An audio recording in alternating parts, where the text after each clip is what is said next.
Semangat pagi!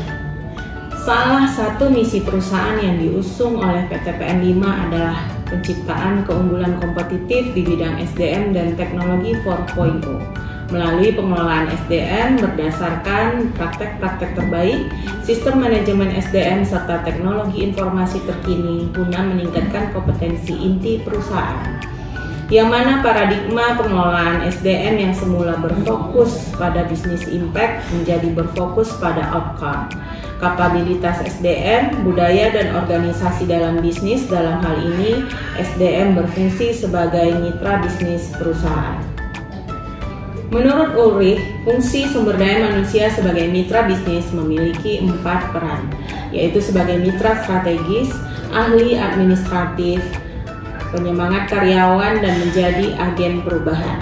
Selain kompetensi hard skills, kompetensi soft skills sangat dibutuhkan, terkhusus kompetensi komunikasi, analitikal, kepemimpinan, dan problem solving. Untuk menunjang hal tersebut, PT PN 5 telah membuka banyak peluang untuk peningkatan kinerja dan kapabilitas SDM, di antaranya melalui training dan talent mapping, serta membuka kesempatan untuk berinovasi dengan menggunakan teknologi untuk mengelola sistem informasi SDM yang terintegrasi.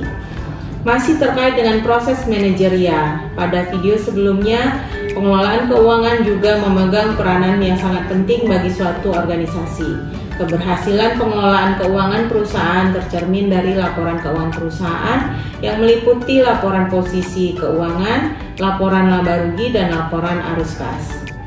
Komponen dalam laporan keuangan juga diperlukan perusahaan sebagai jaminan pemenuhan compliance kovenan keuangan kepada pihak kreditur atas fasilitas kredit yang dimanfaatkan oleh perusahaan, dan atau sebagai proposal perusahaan kepada pihak ketiga atau lembaga keuangan untuk mengajukan pembiayaan. Kemampuan perusahaan memenuhi kovenan yang dipersyaratkan menunjukkan bahwa perusahaan memiliki kinerja yang baik dan mampu untuk memenuhi kewajibannya hingga berakhirnya jangka waktu fasilitas sebagaimana yang telah ditentukan.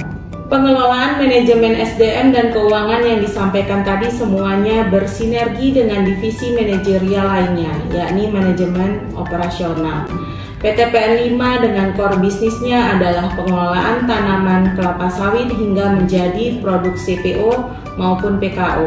Perlu mengatur kegiatan operasinya agar dapat berjalan dengan baik, runut, dan berkesinambungan.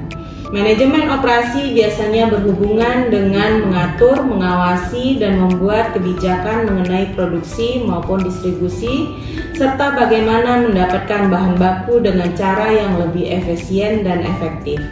Pemeliharaan atas tanaman maupun mesin-mesin pabrik juga diperlukan.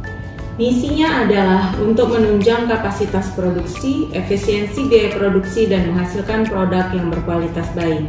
Divisi manajerial yang ada di suatu organisasi, baik itu manajemen keuangan, manajemen operasi, dan manajemen sumber daya manusia, tidak dapat dipisahkan dan saling bersinergi. Demikian saya sampaikan. Terima kasih, salam sehat, salam sukses PT PN Jaya.